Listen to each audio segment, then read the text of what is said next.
gente vai conversar sobre um tema que foi um desafio muito grande para me trazer esse tema em 1 hora, porque é um tema amplo demais, então toda vez que eu ia preparar um slide, eu achava outra coisa, que eu me levava em outra coisa.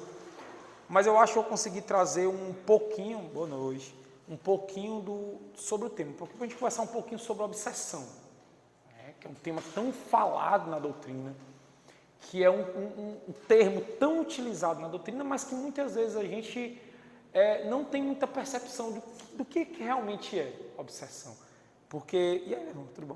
A gente sempre, eu gosto muito de dizer que a gente sempre bota a culpa nos espíritos, né? Tudo é culpa do obsessor. O pobre do obsessor, às vezes, está com as costas assim, de tanto carregar a culpa que não é dele. Né? E é interessante, hoje de manhã eu fui treinar, e eu estava conversando, estava eu, a Thailda, falando sobre isso, né? Falando que eu ia ministrar palestra sobre obsessão, e tinha um colega que ele é muito medroso sobre o espiritismo, né? E aí eu disse, vamos lá hoje, tal, para dizer, não, que seja lá, vocês vão dizer que estão vendo algum espírito, e aí vai acabar que vocês vão me espantar. Mas eu estava falando para ele, o que é obsessão?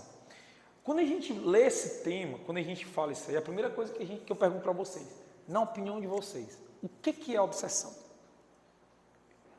Quem que me diz o que é obsessão? O que é essa palavra? Quando eu falo assim, seu cara, para você, obsessão, o que é a primeira coisa que vem na sua cabeça? Persistência em induzir as pessoas. Né? É uma vontade, uma coisa exagerada. Eu sou obcecado por aquilo. Né? Obcecado por uma coisa, obcecado por uma pessoa, por uma atitude. O próprio nome obsessão remete a algo ruim. Né? Então, se eu chegar e dizer assim, rapaz, o Alex ele é obcecado por jogo. Tá? Isso não tem como ser uma coisa boa. Então, sim, eu gosto sempre de trazer a etimologia da palavra quando a gente começa a falar um pouquinho. E aí eu trouxe voltei para cá, eu estou do lado errado. Então, eu trouxe 2 pontos importantes. Quando você vai no dicionário, que você pega a palavra obsessão, tem dizendo assim, apego exagerado a um sentimento ou uma ideia desarrazoada, ou seja, uma ideia errada. Motivação irresistível para realizar um ato irracional, compulsão. Então, aí se a gente pegar o conceito lá do Evangelho, lá no capítulo 28, no item 81, ele diz assim, a obsessão é uma ação persistente que o espírito ignorante exerce sobre o indivíduo. Apresenta caracteres muito diversos, desde a simples influência moral, sem perceptíveis sinais exteriores, até a perturbação completa do organismo e das faculdades mentais. Então, o Evangelho ele dá uma amplitude maior. Ele diz assim, a obsessão pode ser algo muito simples, pode ser uma sugestão, pode ser ali uma conversa de ouvido, até uma dominação total. Até algo em que o indivíduo ele perde totalmente o discernimento. Ele perde totalmente a capacidade de agir por conta própria. E aí, ao longo da palestra, a gente vai conversar um pouquinho, porque eu vou trazer outros tipos de obsessão. Inclusive, uma coisa que pouco se fala, que é a auto-obsessão. Então, é por isso que eu digo, quando nós falamos de obsessão, a gente sempre pensa assim, é o espírito que está lá fazendo o meu ouvido. Eu sou uma pessoa raivosa. Não é porque o espírito está dizendo assim, fique com raiva, fique com raiva, fique com raiva. Nós nos autorresponsabilizamos pouco demais. Então, é muito fácil eu imputar a conta das minhas atitudes em um ser que só eu acho que veio. Porque se eu estiver no meio aqui, que ninguém é espírita, e a pessoa disse assim, rapaz, ultimamente tu tá tão intolerante. Não, rapaz, é o obsessor que está aqui no meio. Quem quer me contestar? Né? Porque, não, ele é espírita. Quando você está vendo ali, o ser trevoso ali, diz, eita, fique com raiva. Então, isso é muito complicado. Então, gente, toda vez que tiver tópico vermelho, toda vez que tiver a frase vermelha, porque essa frase veio do livro Pensamento e Vida. Então, toda frasezinha vermelha, ela é ipsiliteris lá do Pensamento e Vida. Tá? Porque aí diferencia. Então, as de outras cores, ela está contextualizando de outras obras. Tá? Então, Emmanuel começa dizendo assim, observando essa mediunidade como sintonia, a obsessão é o equilíbrio de forças inferiores retratando-se entre si. Ou seja, forças inferiores que, são afins. Eu acho interessante essa ideia de obsessão, né, quando se fala, inclusive dessa ação de um espírito com outro, né, porque em psicologia a obsessão está ligada a uma fixação de pensamento. Sim. De pensamento fixado. Inclusive eu... Tem o transtorno obsessivo compulsivo, que é a fixação do pensamento e, né, o comportamento persistente. Isso. A relação bem resultante, né? Toda a razão direta, né? Que fica aquele pensamento E o próprio Emmanuel fala mais na frente sobre isso. quando ele fala aí porque assim, podia usar outro nome, né? Dizer assim, obsessão, podia ser outra coisa, né? Uma ação de o espírito perseguir o outro, né? Perseguição, mas usa obsessão. Eu estava pensando sobre isso, porque quando se traz a ideia de obsessão, você traz a ideia de algo que se liga de pensamento a pensamento. Sim, sim. Porque a obsessão é a fixação de pensamento. Assim, é o pensamento a fixação de pensamento do espírito, que acaba provocando a fixação do pensamento de outro. Não sei se é aquela palavra. E quando a gente fala isso, assim, quando a gente fala obsessão, Mas com relação ao que o Alex está falando, olha essa parte que existe também um monoideísmo, que substitui isso aí, que é só obsessão. Você grava, sim, isso. É isso que eu vou falar mais na frente. Pronto. E é uma coisa interessante, quando você pensa em obsessão, muita gente pergunta assim, minha gente, mas os espíritos não estão aqui, né, para ajudar a gente? Pergunta, que você pensa, não, os espíritos estão aqui para... Aí eu gosto sempre de ir no livro dos espíritos. Então, questão 459, influem os espíritos em nosso pensamento e nos nossos atos? Então eles respondem, muito mais do que imaginais, influi a tal ponto que de ordinário são eles que vos dirigem. Aí ele vai lá para 460. Temos pensamentos próprios e outros que nos são sugeridos? Vossa alma é um espírito que pensa. Olha, vossa alma é um espírito que pensa. Aí nós vamos lá na Joana de Anjos, que a gente começou a falar lá na Gênesis do pensamento. Não ignorais que muitos pensamentos vos ocorrem a um só tempo sobre o mesmo assunto e às vezes conflituantes entre si. Nesse conjunto há sempre os vossos e os nossos. Ou seja, constantemente nós estamos recebendo ondas mentais dos espíritos que estão ao nosso redor. Nós vamos sintonizar, nós vamos receber essas ondas de acordo com a frequência vibracional que nós estamos emitindo no momento. Ao longo da nossa vida, ao longo do nosso dia, nós temos contato com diversas entidades espirituais que podem ser afins ou não do meu campo vibracional. E aí lá na 971, ele diz assim, a influência que os espíritos exercem uns sobre os outros é sempre boa. Sempre boa da parte dos bons espíritos. Quem é bom, exerce uma influência boa. Mas os espíritos perversos procuram desviar o caminho do bem e do arrependimento, os que consideram suscetíveis de serem arrastados. Olha aí. Então já começamos a pensar assim, quem é que os espíritos preferem? Aquele que é mais fácil, aquele que é susceptível. O espírito mau, ele não vai, vou usar o termo espírito mau assim para ficar bem, o espírito mau ele não vai atrás de quem é fortificado, de quem tem um campo vibracional forte. Ele vai para aquele que está mais susceptível, que é mais susceptível a uma influência, a uma conversa, a uma ideia. Né? Quem tem a mente fortalecida, quem tem o espírito edificado, raramente é susceptível a uma ideiazinha negativa. Mas isso já quebra a ideia de que, inclusive me perguntaram uma vez, eu estava dando uma palestra, eu disse assim, rapaz, mas aqui no Espiritismo a gente não vê, né, para os espíritos ajudar a gente? A pergunta foi desse jeito. Mas foi assim, uns 4 anos atrás, então não vamos puxar na minha memória aqui. Assim, aqui no Centro Espírita a gente não vê, né, para os espíritos ajudar a gente? Por que tem gente que passa mal? Por que tem gente que é ruim? Por que tem espírito que é... Aí você tem que explicar. Porque muita gente pensa que ao longo da nossa jornada de vida só vamos encontrar espírito bom, né? Só vamos encontrar espírito bom. Mas, na verdade, eu sempre digo, nem pessoas encarnadas boas só a gente não encontra, imagina aqueles bilhares de espíritos que estão aí no plano. Bom, aí, pronto. Aí, o que nos leva a esse processo de obsessão? E aí o livro dos médiuns é bem claro. As imperfeições morais dão aso à ação dos espíritos obsessores. Ou seja, quem que nos leva a ser obsidiados? Nós. Né? Nossas ações. Né? E aí vem a imputar a culpa. Né? Ou seja, não é o espírito que diz assim, rapaz, tu quer... Deixa eu obsidiar bem aqui, que eu não estou fazendo nada. Não, somos nós que instintivamente, às vezes, convidamos, né, involuntariamente convidamos aquele ser a se fixar ao nosso campo. A obsessão decorre sempre de uma imperfeição moral que dá ascendência a um espírito mau. Por quê?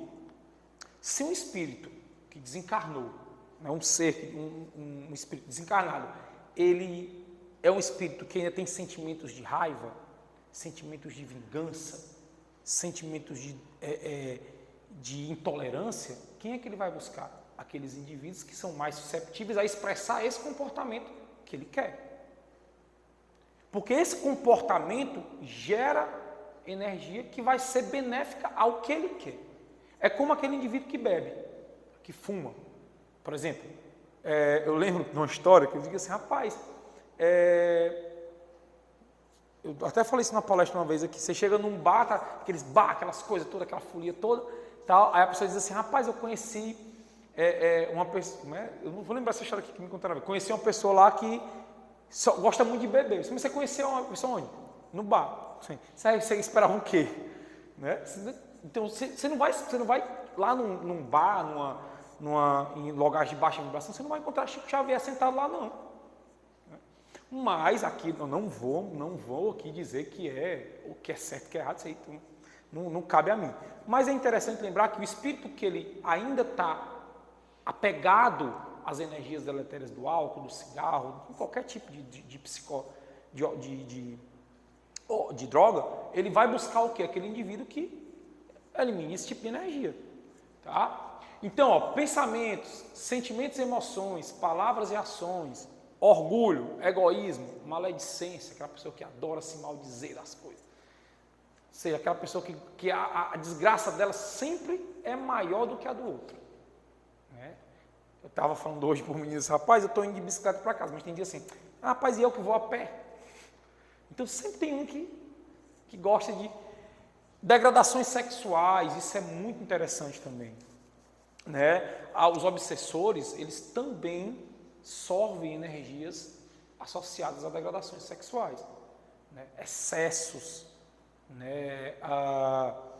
Distúrbios sexuais, né? Inclusive nós temos, né, na história as súcubos, os íncubos, que são espíritos associados à sexualidade, né? Excessos amorosos, sim, o excesso amoroso, o apego excessivo, o sentimento de posse, o ciúme excessivo, tudo isso são portas de entradas para espíritos que querem. É muito interessante, eu estava lendo material sobre. Quando a gente vai fazer uma palestra, a gente sempre está lendo muita. Eu gosto muito de trazer. Você vai ver muita coisa de André Luiz, porque eu sempre trago nas minhas palestras.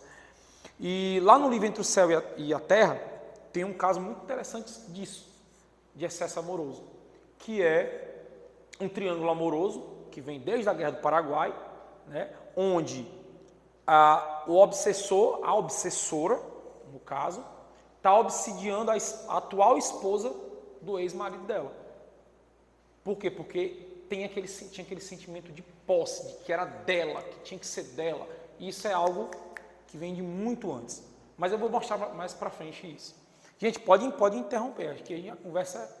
E aí, Emmanuel, em algumas das obras, eu compilei aqui algumas coisas, ele traz algumas causas das obsessões. Cabeça e mão desocupada. Cabeça vazia é a oficina do diabo, né? A gente sempre tem esse ditado. Palavra irreverente e a boca maledicente. Tá? A conversa inútil e fútil prolongada. Palavrões excessivos. Aquela história, né? Eu não gosto de falar da vida do outro, igual aquele fulano lá que fica sentado na porta, falando.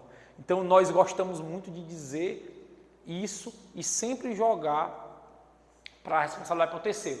A inclinação pessimista e a conduta agressiva, a atitude hipócrita e o gesto impaciente, o comodismo exagerado, a solidariedade ausente, tomar os outros por ingratos, considerar nosso trabalho excessivo, ou seja, considerar que nós estamos sempre sendo enganados, né? Aquele sentimento que todos estão se dando bem, menos eu, sabe? Aquela baixa autoestima, desejo de apreço, de reconhecimento, ou seja, o ego entrando em ação, ou seja, o ego querendo ser validado, querendo ser visto, tá? Então esse desejo de ser reconhecido é muito forte e isso é uma porta muito escancarada para os espíritos que adoram comportamentos vaidosos e orgulhosos. O impulso de exigir dos outros mais do que nós mesmos. E aí, o apego material, eu nem vou citar aqui não, né? Porque o apego material é algo muito, inclusive, é muito interessante quando o André Luiz encontra o avô dele lá no umbral, lá no livro, no quinto livro, lembra-me? Não, o negócio lá ele encontra o Laerte, o pai dele. A mãe dele conta sobre Laerte, Não, vou lembrar o nome aqui, que é o que ele fala sobre a construção do campo mental. É o quinto livro da obra. É porque me fugiu foi o nome agora aqui. No Mundo Maior.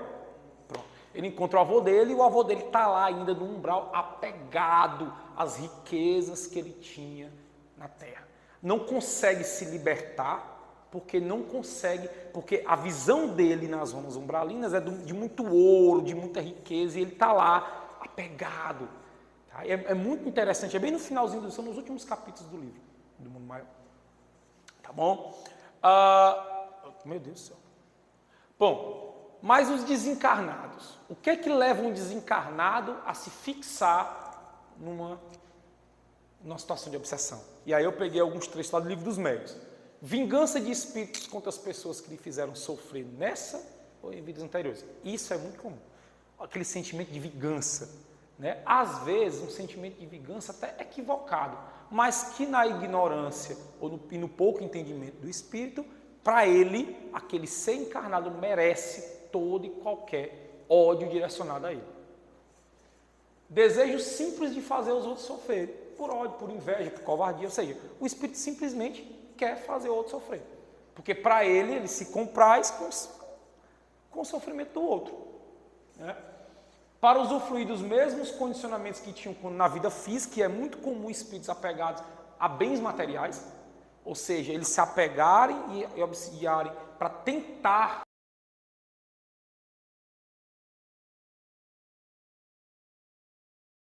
principalmente sensações associadas a uso de medicamentos, uso de drogas, vícios.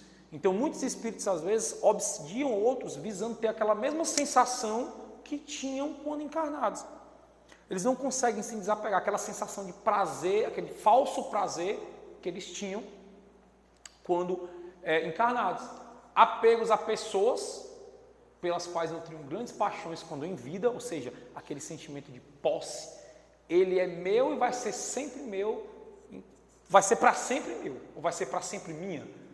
Então isso leva, e é muito comum, gente, a literatura espírita tem exemplos inúmeros de obsessão por conta de posse, de paixão excessiva, de paixão desequilibrada, né? Desse amor torto, desse amor desequilibrado, essa visão errada do amor que se tem, achar que o amor ele é uma algema, como o Alcalce diz, né? Há uma algema, né?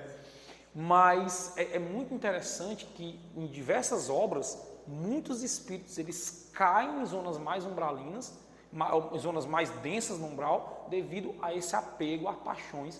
Né? Por quê? Porque não consegue se desvencilhar e não consegue. O próprio André Luiz, quando foi visitar a sua casa lá, depois que encontrou a esposa lá com o outro, atuou momentaneamente como um obsessor. Ele não conseguiu olhar e ver que a esposa dele, né, estava bem, tudo. Não, ele tinha raiva, por quê? Porque ela encontrou outra pessoa e não podia ser assim. Então, lá no nosso lar é muito legal, e o filme mostra isso muito bem. Né? O filme mostra, a gente vê no livro, assim, a gente lê o livro, mas o filme conseguiu retratar isso muito bem. Inclusive, quando ele chega na casa, né, que a senhora que trabalha lá, aquela negra, né, ela vê ele, né, seu André, tal, e ele está lá olhando com raiva, né, e depois que ele começa a entender o processo, é que ele vai lá ajudar na recuperação, né, do esposo, da esposa dele, que ficou encarnada.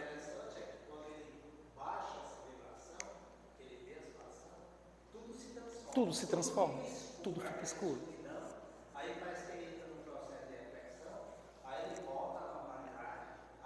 E é muito legal quando ele volta fazendo a fluidificação da água, é muito legal observar que momentaneamente, né, hoje a gente se pensa assim, olha, espírito André Luiz. Hoje você pensa assim, não, realmente tá. Mas André Luiz foi como nós.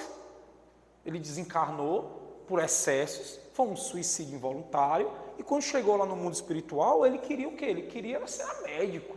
Ele não se desvencilhava da profissão dele. Passou 9 anos. Né? 9 anos. Por interesse em destruir, desunir, dominar, provocar o mal, enfim. Esses sentimentos plasmados transpassam a barreira do tempo e levam às relações deletérias entre espíritos que mantêm vínculo de ódio, geração a geração. Essa fala é lá do Clarencio, lá do livro Entre a Terra e o Céu, quando ele está falando do caso da Zulmira, que foi o primeiro caso que eu falei lá, que é um caso que remontava da Guerra do Paraguai, em um triângulo amoroso, né, onde ele levou André Luiz para conhecer lá a Zulmira, que estava sendo obsidiada pela ex-esposa do atual marido dela. Por quê? Por dois motivos essa obsessão. Primeiro porque o espírito que desencarnou, né, da ex-esposa, ela tinha uma paixão excessiva por ele. Quando ele casou com Zulmira, influenciada por esse espírito, também criou essa paixão obsessiva. E eles tinham um filhinho. Esse filhinho, na cabeça da obsidiada, era um empecilho para ela ter o marido só para ela. Então, o que ela fez? Ela negligenciou essa criança, em um dia de banho de mar, e a criança morreu afogada. E aí, o que acontece? Por ela ter negligenciado a criança, e a criança ter morrido afogada, a mãe que estava obsidiando ela, piorou a situação, porque agora queria vingança. Então, era muito interessante, porque mostrou um ciclo, ou seja, ela estava piorando a situação de obsessão dela. E aí, enquanto isso, ele falou lá, contou toda a história, é muito legal, assim, esse livro Entre a Terra e o Céu é muito bom, porque ele ele mostra muito como esse processo de vingança, ele vai perpassando geração a geração. Né? Então, eu recomendo muito para que todos... Eu vou passar aqui rápido, senão a gente vai-se embora. Então, assim, ó, nós somos e trocamos energias. Então, com o que nós estamos sintonizando? Com quem nós estamos sintonizando? Né? O que nós estamos atraindo? Então, Emmanuel diz assim, ó, a mente que se dirige a outra cria imagens para fazer-se notada e compreendida, prescindindo da palavra e da ação para insinuar-se e projetar-se sobre aquela que procura influenciar. E se a mente visada sintoniza com a onda emitida, ou seja, eu estou emitindo aqui uma onda aqui para o Acácio, e o Acácio sintonizou com a onda mental que eu estou emitindo. Né? Inicia-se um circuito de força, dentro do qual a palavra e a ação se incumbem de consolidar a correspondência, ou seja, começou a sintonizar, formando um ciclo em que o obsessor e o obsidiado passam a viver, agindo e reagindo um sobre o outro, ou seja, é uma via de mão dupla. Muita gente, às vezes, pensa que a obsessão é uma via de mão única, é só o espírito aqui dizendo vai, vai, vai. Não, é uma via de mão dupla. Por quê? Porque o obsidiado, ele, entre aspas, alimenta o obsessor. Usando o termo bem entre aspas mesmo.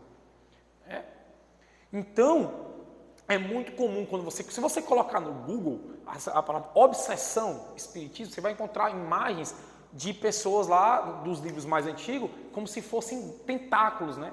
Inclusive eu trouxe alguns aqui. E é uma característica mesmo, porque alguns obsessores eles são parasitas. É uma relação de parasitismo às vezes. E na biologia, a relação de parasitismo é quando só um lado ganha, né? O outro, ele se deixa parasitar, ele não tem mais reação, e quando chega a esse nível, você já está praticamente na dominação. Mas, gente, podem ir comentando aí. Bom, assim geralmente a obsessão é bilateral. Vamos pegar aqui, eu peguei o mecanismo, a questão da bebida só para ficar bem visual. Né? Mas eu botei bem aqui, ó, sem desmerecer os mecanismos bioquímicos envolvidos no vício. Aqui eu estou tentando... Né? Então, ó, o que acontece? Frustração cotidiana, ansiedade constante, falta de autocontrole, más inclinações, é tudo que o obsessor quer.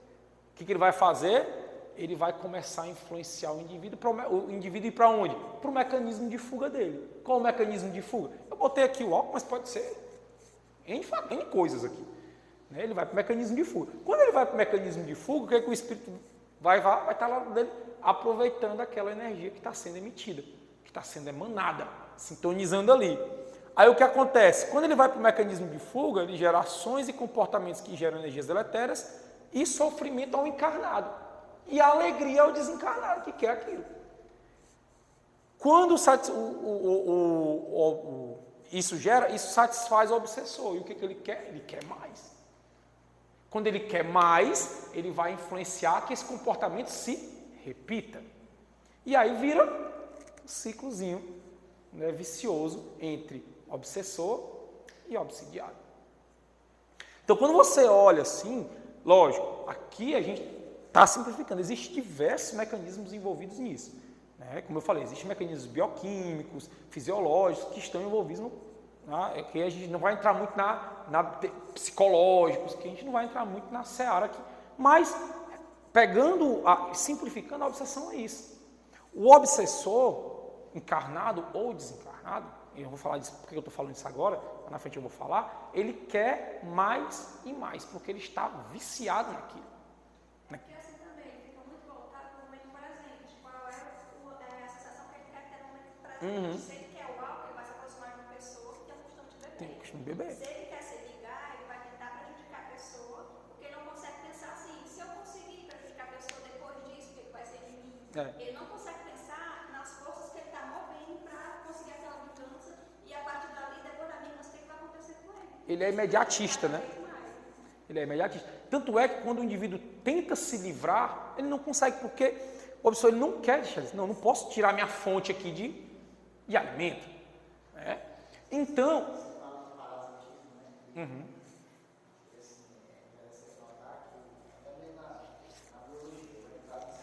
Sim, vai lá.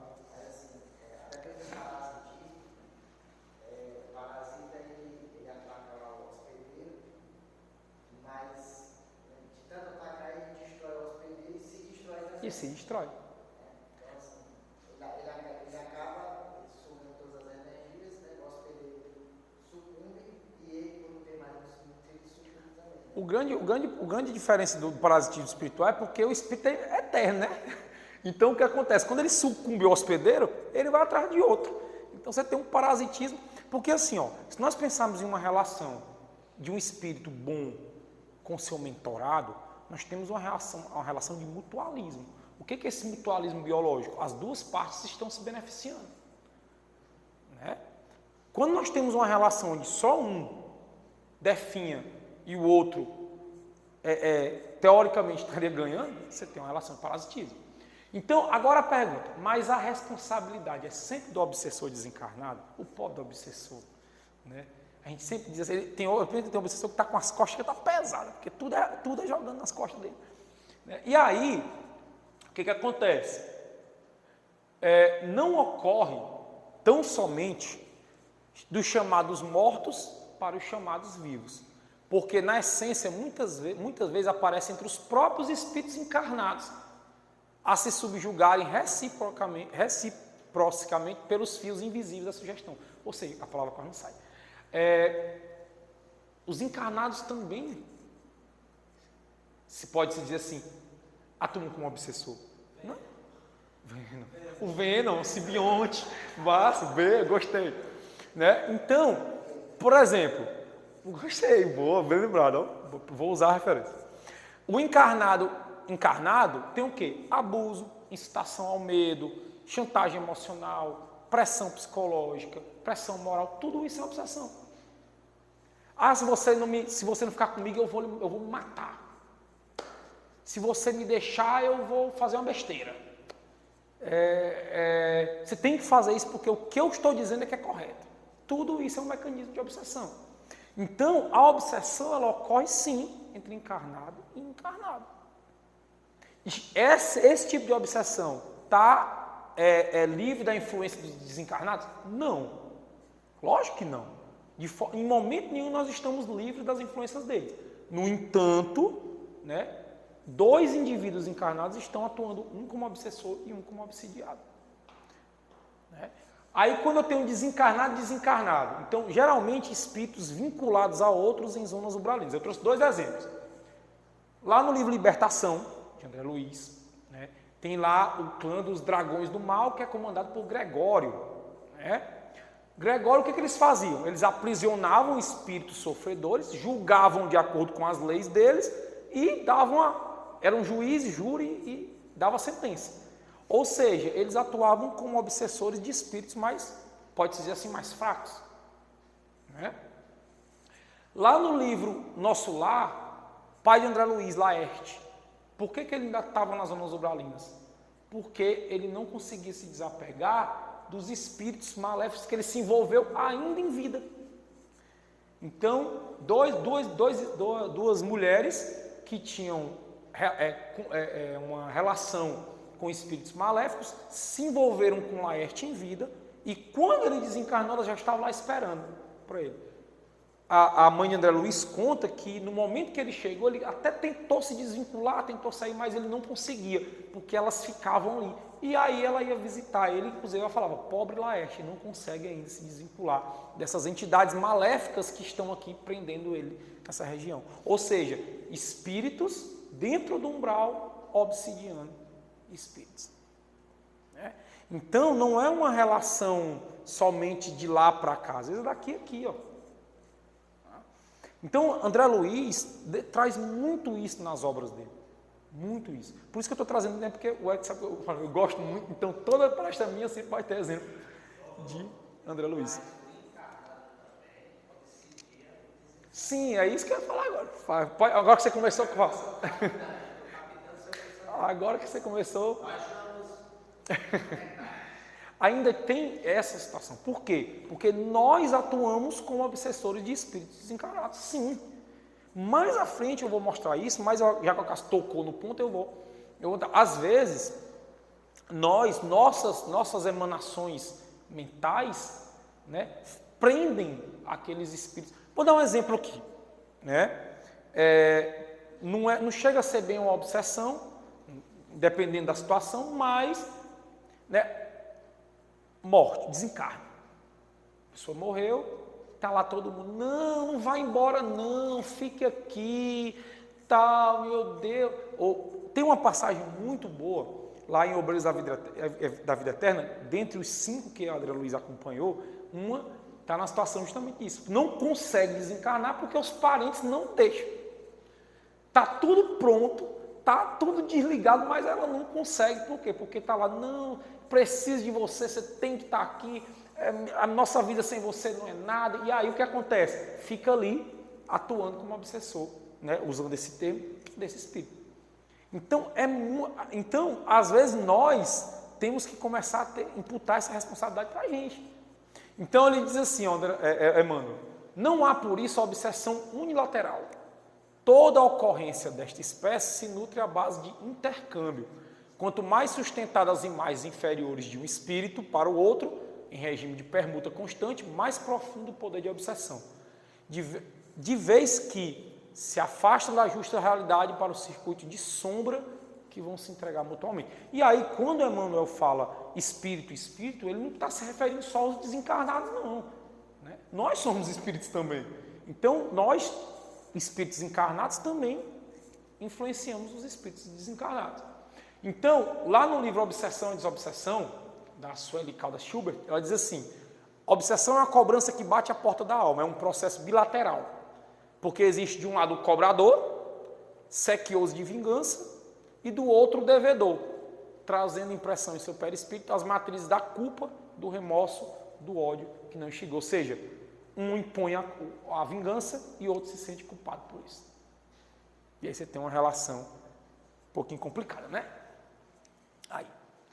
Bom, e a obsessão sempre ocorre da mesma forma? Eu não vou entrar muito nessa série, porque senão não vai dar tempo, mas eu quis trazer a classificação, né, que nós temos lá no livro dos médios, tá? Pra gente, então a gente não vai entrar muito na... Eu resumi em pequenas frases. No capítulo 23, Kardec descreve os 3 graus de obsessão: simples, fascinação e subjugação. Na obsessão simples, o espírito intromete-se contra a sua vontade e o indivíduo é perturbado por ideias infelizes. Está perturbado. Eu escuto umas ideias, pensamentos que não são deles, né? Às vezes atitudes que não são tão condizentes, quando já está passando para a fase de fascinação, mas geralmente são pensamentos. Está parado aqui, vem aquele pensamento que, não sei, esse pensamento aqui não é meu. Tá? Na fascinação, há a criação de ilusões que turvam a visão, e aí nós vamos ver o indivíduo convencido que essas ideias infelizes são bacanas. Né? E, exatamente, eu não botei o nome médium porque eu queria trazer no contexto geral. Isso. Então, sim, Maria. O médium. Isso. E sabe onde é que nós vamos ver muito isso? No segundo livro da obra de André Luiz, que são os Mensageiros. Fala muito disso. Muitos médios caíram porque entraram no estado de fascinação. Nós, como indivíduos que não temos as faculdades mediúnicas desenvolvidas, né, aqueles pensamentos, aquelas sugestões. Né? Tá, sim. Tá. Porque dependendo de como for a relação. Mas por que é que eles são mais vitimados? Porque eles são vistos, porque são pessoas que querem colaborar, por isso são mais factíveis a fascinação. Sim. E quando você vê, por exemplo, em muitos casos aí na vida cotidiana, pessoas fazendo coisas absurdas em nome de Cristo. Sim, claro.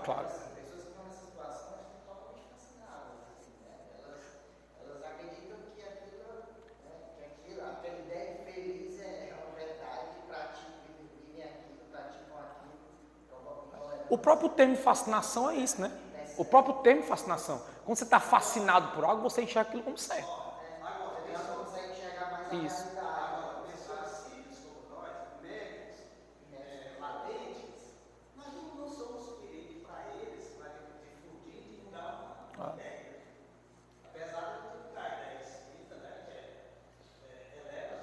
O que acontece é que quanto mais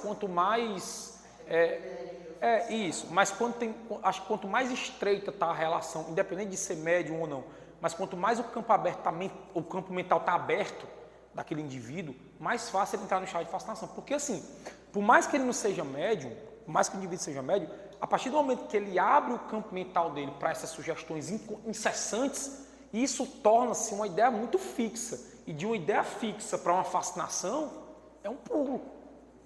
Entendeu? Porque às vezes a fascinação ela não vem do espírito direto, mas ela vem daquela sequência de ideias imputadas na mente do indivíduo.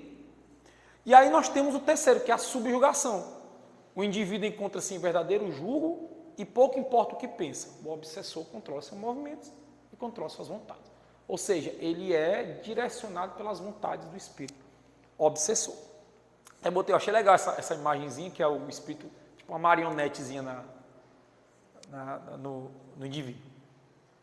Bom, mas eu perguntei, mas é sempre culpa do desencarnado? E ele lá na Obras Póstumas, o cara diz assim, o homem não raramente é obsessor de si mesmo. Então, a criatura passa a ser opressora de si própria, em um campo de batalha no seu mundo interior, provocando alterações de comportamento físico, emocional e mental. Então, muitas vezes, nós somos obsessores de nós mesmos.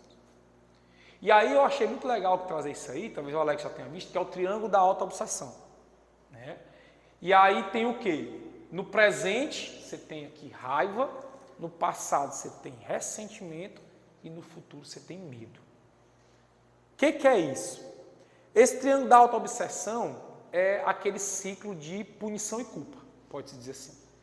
O indivíduo entra naquele negócio de erro e culpa.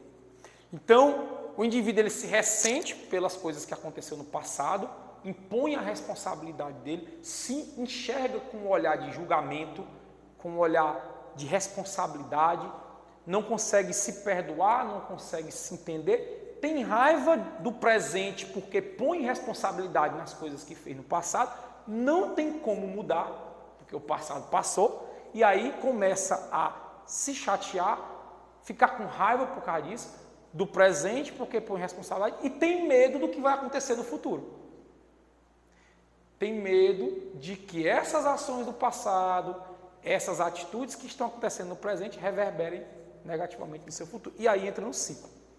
Vamos dar um exemplo bem prático aqui. Bem prático. Namoro. Um indivíduo casou,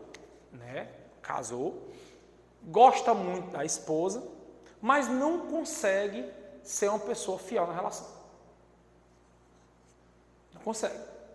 Aí ele começa a olhar para o passado. Rapaz, isso aqui é porque no passado eu era assim, isso é culpa dos meus pais, culpa dos meus amigos, tal, aquela coisa. Aí começa a ficar com raiva quando faz um erro. Quando erra, fica com raiva. E fica com raiva ressentindo o passado. Não, porque foi na época do passado, tal. E fica com medo do futuro, de acabar o casamento, de acabar a relação. E aí entra num ciclo de erro, culpa. E o indivíduo começa a se culpar, se responsabilizar. E aí ele se torna obsessor de si mesmo. Então, a autoobsessão vem acompanhada de sentimentos de culpa, de autocensura, de recriminação, complexo de inferioridade e de responsabilidade pelo próprio destino. O indivíduo diz assim, rapaz, eu podia ter sido uma pessoa mais responsável, eu podia ter estudado mais. Pronto, um exemplo muito comum é isso. O indivíduo hoje está com raiva porque está desempregado, mas ele culpa o passado porque ele não estudou. Eu devia ter estudado, por que eu fui para aquelas festas, por que eu fui para aquela farra, eu devia ter estudado, e hoje eu estou aqui sem nada, o que vai ser do meu futuro? Nada, não vou ter um futuro. Aí começa a ficar com medo, começa a ficar com raiva e começa a ressentir.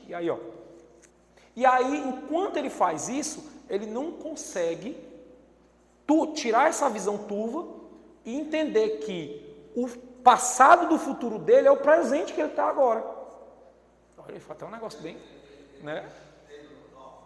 Esse modismo a gente carrega há 15 séculos no livro Reforma e Sistematismo, fala nisso. Então a gente carrega essa culpa, minha máxima. Agora, o Espiritismo veio mudar esse aspecto. Até uma palestra que o Alex fez no tempo, ele falou assim, o que nós temos que fazer, na verdade, com a concepção espírita, com o conhecimento que a doutrina espírita traz? A gente errou, a gente pecou, fazer o acordo do homem novo que a doutrina propõe com o homem velho, para não sofrer essa questão da culpa do minha máxima culpa, mas você aceitar que errou e fazer um acordo consigo mesmo. Eu tenho a consciência de erro, mas não vou ser culpado. Eu tenho essa consciência, essa razão, vou procurar não cometer mais esse erro. Aí a doutrina espírita é que vem mudar. Mas a dificuldade é justamente essa. A dificuldade é essa autorresponsabilidade. Por quê? Porque o indivíduo, ele, dentro desse processo, ainda começa a distribuir a responsabilidade para outros indivíduos. Porque, assim, olhar para o passado, se martirizar do passado, é estar preso em uma teia que vai só afundando. Ou seja, toda vez que você se ressente com o passado, é como se você colocasse mais uma pedrinha em cima daquele peso nas suas costas. Por quê? Porque nós não conseguimos mudar, né? Não aceitamos que não conseguimos mudar e não conseguimos dar um passo adiante. Mas é interessante que o Acácio citou, porque é tipo oração, porque nessa parte da minha máxima culpa, né? Mesma oração, ela dá o dia que a gente se vincula ao obsessor da ideia, pensamentos e palavras, atos e ações. Sim. A gente tem a forma de pensamento que vincula a gente ao obsessor. Então, nessa mesma corrente religiosa que diz que a culpa é da pessoa, na verdade, ela deveria dizer que é responsabilidade e que as formas que ela tem de se desvincular do que lhe causa mal, algum transtorno, algum pensamento No centro espírita que eu frequentava antes de vir para cá, a gente não usava a palavra culpa, a gente só usava a palavra responsabilidade. A gente tirava a palavra culpa. Eu lembro que a gente tinha um potezinho lá, só, toda pessoa que disser a palavra culpa aqui nos estudos, nas palestras, vai botar aqui R$2. Era muito legal. Assim, era uma brincadeira que a gente fazia, porque a gente sempre tem esse termo, porque o termo culpa é algo muito mais complexo do que o termo responsabilidade, né? E aí, quando a gente vai falar, a gente sempre assim, olha, a culpa, tal. Então a gente abolia muito para tentar... Antes de eu ser espírita, eu era muito culpado. Uhum. Hoje em dia eu não sou mais. Eu aprendi a conviver com os culpados. Não me sinto mais culpado. Mas eu tinha uma culpa, eu passava uma semana no leite. Eu sei como é. Até quando eu conheci a doutrina espírita, eu fui assim. Eu sei como é. Eu não entendo. Culpa, sabe a graça que tem? Culpa e responsabilidade seguem duas coisas muito diferentes. Uhum. A culpa, ela sempre leva ao punição. Ela não há solução para o erro, a não ser o martírio. Né? E a responsabilidade, ela leva a outro caminho, que é o da reparação. A reparação. Quando eu me sinto no jogo responsável, né, eu me sinto no dever moral de reparar. De reparar é parte de cuidado. Uhum. E o que antecede a reparação é arrependimento. Sim. E a pessoa E a culpa não cabe ao arrependimento. A culpa já cabe à punição. A pessoa que está sendo obsediada, ela não está sendo punida também, né? Ela está sofrendo as consequências de alguma coisa que ela Isso. fez em algum período da existência dela. Pode ser nessa atual ou em outro pretérito, né? A obsessão, exatamente, sempre tem um link de ligação, né? Aí, ó, pra gente adiantar aqui, ó. Então, assim, muitas vezes a mente obsidiada se assemelha a uma chapa de ebonite, que é como se fosse uma resina, né, que ela é moldável, arquivando ordens e avisos do obsessor, notadamente durante o sono, quando libertamos dos nossos próprios reflexos. Ordens e avisos que as pessoas obsediadas atendem de modo quase automático. Qual o instrumento passivo da experiência magnética no cumprimento das sugestões pós-hipnóticas? É como um disco de vinil. Você sabe como é que grava um disco de vinil? Então o obsessor vai lá dizendo, ó, está repetindo, e está repetindo. E aí vai ficando. E onde é que esses obsessores atuam? Quais os mecanismos que eles atuam? E eu trouxe 2 trechos de 2 obras que eu adoro do André Luiz, que é No Mundo Maior e Evolução dos Dois Mundos, que é uma das que eu mais gosto, que ele diz assim, no Mundo Maior ele diz assim, os nervos, zona motora e lobos frontais no corpo carnal, traduzindo impulsividade e noções superiores da alma, constituem campos de fixação da mente encarnada ou desencarnada. Lá em Evolução dos Dois Mundos ele diz assim, os verdugos senhoreiam neurônios do hipotálamo. O hipotálamo é um centro, né, que libera diversos hormônios e neurotransmissores associados a diversas funções, reprodução e tal, controlando as estações sensíveis do cérebro para o governo das excitações e ações. No tocante à criatura, o obsessor passa a viver no clima pessoal, na mesma sintonia, em perfeita simbiose mórbida, absorvendo-lhes as forças psíquicas. Então, olha aí. Então, o obsessor, os verdugos, obsessores, eles atuam em locais fisiológicos e bioquímicos específicos. Ora, logicamente, se eu quero ativar, eu como obsessor quero ativar determinados comportamentos, eu tenho que passar também para o campo somático. Como o campo somático responde aos mecanismos espirituais, eu vou atuar em determinados campos para que comportamentos sejam, se eu quero um indivíduo estressado, se eu quero um indivíduo com raiva, eu vou ativar a liberação lá de corticoides, né? De catecolaminas, ou seja, de hormônios que levam a esse processo. Se eu quero distúrbios sexuais, se o obsessor quer distúrbios sexuais, ele vai o quê? Ele vai induzir a liberação de substâncias que estimulem aquele comportamento, né? Como estrógeno, testosterona, beleza? Que aumenta a libido, né? A ideia fixa e repetitiva torna-se um convencimento. É aquela história que a gente estava falando, Alex. Então vem a ideia repetitiva, fixa, e aí chega no estado de fascínio. A mente acaba ficando... Aí chega uma vez, isso aí leva um sofrimento. E aí, ó, como ele diz lá, Emmanuel, a gente finalizando já, quase finalizando. Quanto mais nos rendamos a essa ou aquela ideia, no ímã de nós mesmos, né, com maior força nos convertemos nela, a expressar-lhe os desígnios. Toda obsessão começa pelo debuxo vago do pensamento alheio que nos visita. Ou seja, vem daquele pensamento que não é nosso, que está visitando a gente ali de vez em quando. Hoje é um pingo de sombra, amanhã linha firme, para depois fazer-se um painel vigoroso, do qual assimilamos apelos infelizes que nos aprisionam em turbilhão de trevas. Ou seja, começa pequenininho, depois vira uma linha, depois uma faixa, depois um painel. E depois nós só conseguimos enxergar o quê? Enxergar aquilo que nos é direcionado por esses espíritos ou por esses encarnados. Né? A obsessão encarnada acontece muito isso. Muitos indivíduos em relações, por exemplo, tóxicas, e eu não falo só relação amorosa, mas em relação de trabalho, enfim, só enxergam muitas vezes aquele comportamento, ou se comportam da forma com que o patrão, que a esposa, ou que o marido acha que é correto. E isso é enxergar um painel moldado por outra pessoa. Não é? É um estado de domínio, pode-se dizer assim. Porque que muitas... Aí não vamos, se for entrar nessa seara, que é uma seara muito de comportamento, então a gente vai... Mas vamos deixar ela para outra oportunidade. Ó, e aí, como é que nós nos blindamos? Como é que ocorre essa blindagem? Né? Ninguém pode curar um doente que se obstina em conservar o seu mal e nele se compraz. Ou seja, ninguém pode curar um doente que não quer ser curado. Né? Então, se o primeiro passo para aquele indivíduo que está obsidiado, um dos primeiros passos é ele querer sair daquela situação.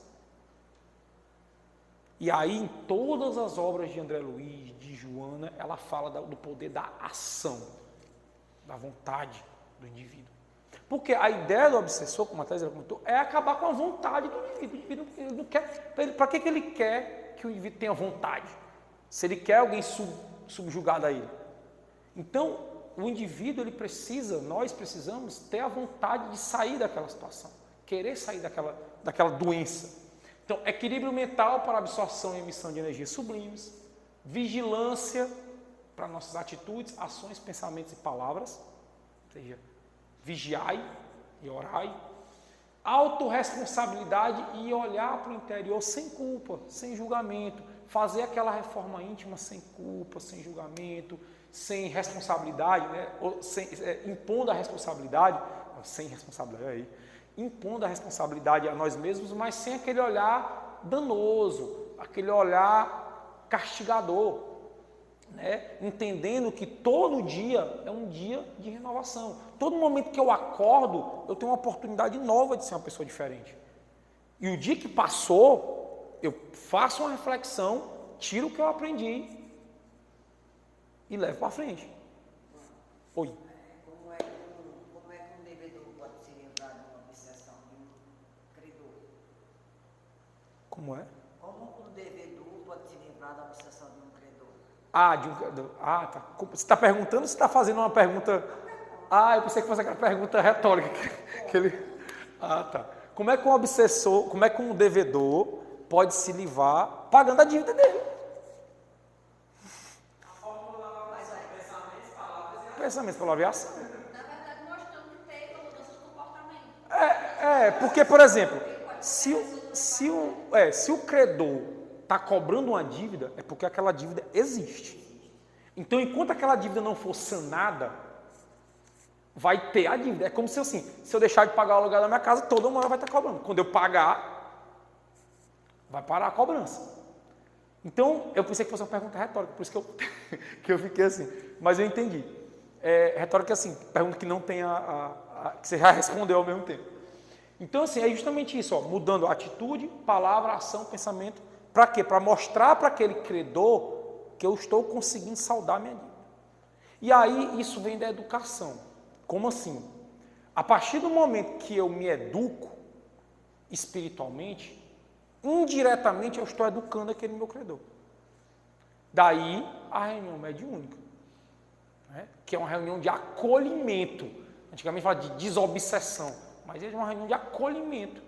É acolher aquele espírito que ainda está na ignorância.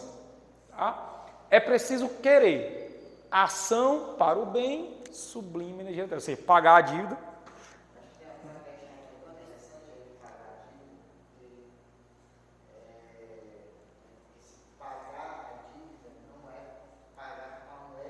É isso. Porque senão a gente entra num ciclo muito perigoso, né? Porque eu quero vingança, né? Então, você se submeter à vingança. Isso, mas é pagar, mas isso, mas é porque assim, eu entendi o que o seu Carlos colocou. A gente costuma usar esses termos, né? A gente já está acostumado. De pagar. O senso comum, né? E a própria doutrina não traz isso, a ideia de que precisa pagar, né? A gente não precisa pagar com nada. Cuidado. No nosso processo, a gente precisa nos educar. Isso. Então, assim, se tem uma coisa que te livra do credor, não é pagar aquilo que ele te cobra, né? É você exatamente se reeducar para ele entender que não há sentido algum nessa cobrança que ele está fazendo. Isso. Essa cobrança que ele está fazendo mal a ele, está fazendo mal a você, está fazendo mal a toda a sua volta, né? Então, as moedas de troca são bem diferentes aí. É compreender que não é bem uma dívida, né? Não é dívida, Não é dívida. O fato é esse, que não é dívida mesmo. Acaso. Às vezes as pessoas nos procuram porque acham que estão com obsessão. Quando a gente no caso deles, muita gente nos procura achando que estão com obsessão. Aí a gente começa a conversar, começa a escutar a pessoa e percebe que não é obsessão. É um desequilíbrio espiritual da própria pessoa. Porque nós não podemos esquecer que nós somos um espírito e que nós temos os nossos desequilíbrios, as nossas doenças espirituais, que nem sempre tem nada a ver com obsessão. Aí a gente percebe e começa a orientar a pessoa que ela deve procurar um tratamento espiritual, mudar de pensamentos, de atitudes, de comportamento, porque ela não tem obsessão. E é isso que o próprio Emmanuel fala bem aqui, ó, para a gente ir finalizando, que está quase na hora, ele diz assim, ó, que saibamos fugir desassombrados aos enganos da inércia, dar novo pasto à mente pelo estudo edificante é a fórmula ideal para libertar-se de todas as algemas. E quando ele fala de todas as algemas, não necessariamente é aquele credor que está lá, não. As algemas que nós impomos em nós mesmos. Tá? Na aquisição de bens para o espírito e no auxílio espontâneo à vida. Refletiremos sempre a esfera superior, avançando da cegueira mental para a luz divina. Ou seja, nós começaremos a caminhar das trevas que às vezes nós nos colocamos, né, nos colocamos naquele momento, naquela cegueira, para enxergar realmente a luz. Então, quando o seu Carlos falou, é bem colocado o que o Alex trouxe, é por isso que é muito bom essa discussão, de deixar de usar esse termo pagar, né? Eu acho que vai muito no sentido de quê? De nós precisamos mostrar que às vezes nem a dívida, que a dívida é um desequilíbrio que o próprio credor está na cabeça dele achando que existe. Por isso que a importância da reunião, do estudo mediúnico é justamente educar. Né? A própria ideia de dívida já é uma fascinação. Já é uma fascinação, verdade.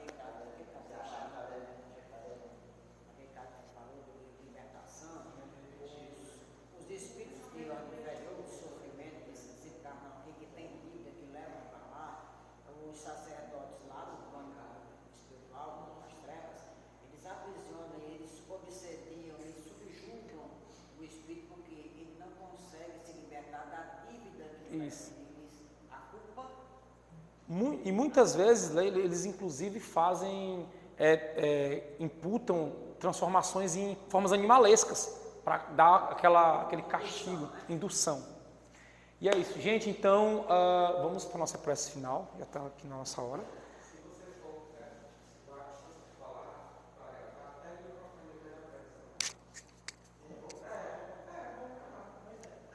Bom, então, vamos aqui fechar nossos olhos. Deixa eu apagar aqui para a gente ficar na sintonia boa.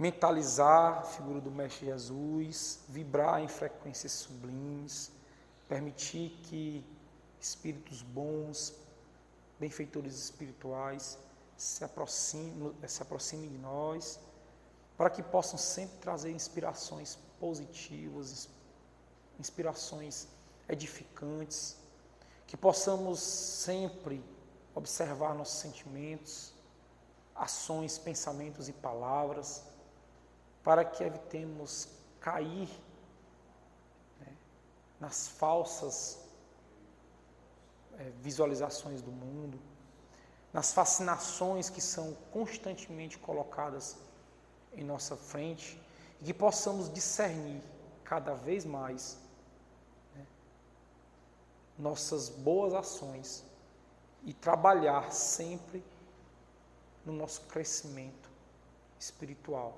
seguindo os passos do Mestre e entendendo que nós somos responsáveis por nossa caminhada e por quem nos acompanha. Que assim seja. Acácio? Vou colocar em você.